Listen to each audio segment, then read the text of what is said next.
As the world's top diplomat, UN Secretary General Ban Ki-moon is in a different country every few days, from Rwanda to Romania, Slovakia to Liberia.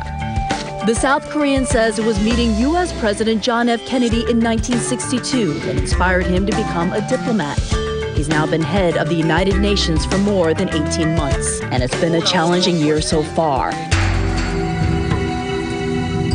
After the cyclone that hit Myanmar, the Secretary General met with the leader of the reclusive junta, pushing for wider acceptance of relief supplies. Just 10 days later, the Sichuan earthquake hit in China. Ban Ki-moon surveyed the extensive damage firsthand. And of course, it's not just dealing with natural disasters.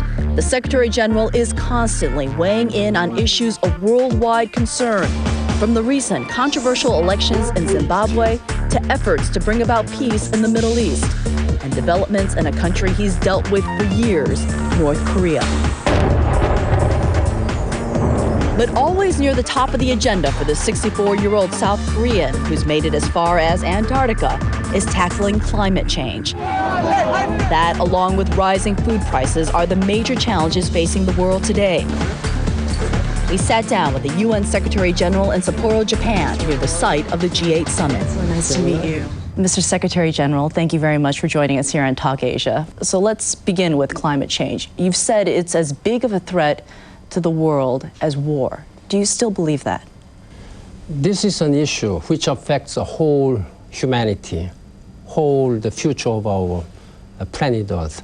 Therefore, this requires global response at this time. There is no difference between developing or poor, rich countries. Everybody must get on board.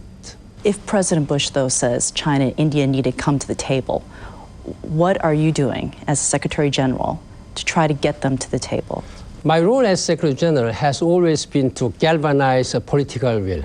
We have technological resources, we have financial resources. What is largely lacking is political will. Most important at this time is how determined the political will the leaders will demonstrate. This is absolutely necessary. Let's turn to another issue that is very near and dear to your heart, that being the food crisis. You've also spoken about the global economy being at a critical juncture at this point. How do you convince the industrialized nations to contribute more to solving the global food crisis? 100 million extra people have now driven into another poverty.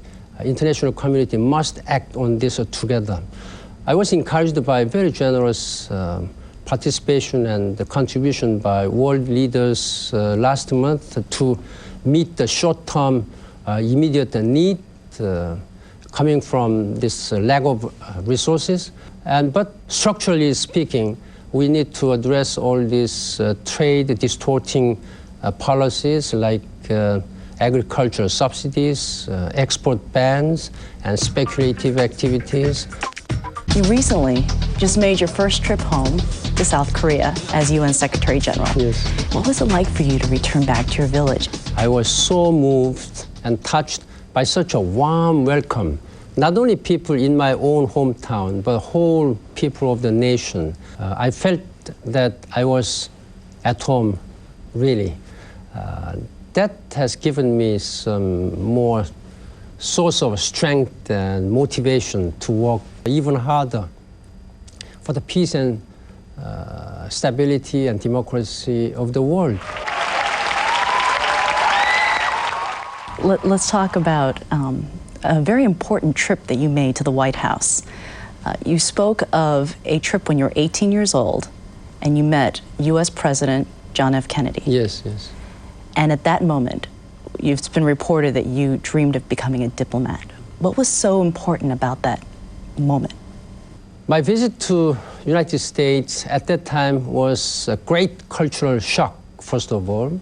And my meeting with President John F. Kennedy gave me a great inspirational experience. At that time, I thought myself, what should I do for my country, for my nation? At that time, I thought that the only way which I could serve my country, my people, would be through becoming a diplomat. By working hard in diplomatic community, that has brought me to here now as a Secretary General of the United Nations. You said that your style, when you became the head of the UN, would be Asian, that you'd be humble, you'd be very quiet and work hard and focus on results. Some of your critics say that you've been too restrained in your rhetoric. You haven't had grand public gestures. What is your response to that? That is purely personal style. I'm basically a quiet person, and I really regard highly the harmony. I try to, first of all, listen to others before I speak my own ideas.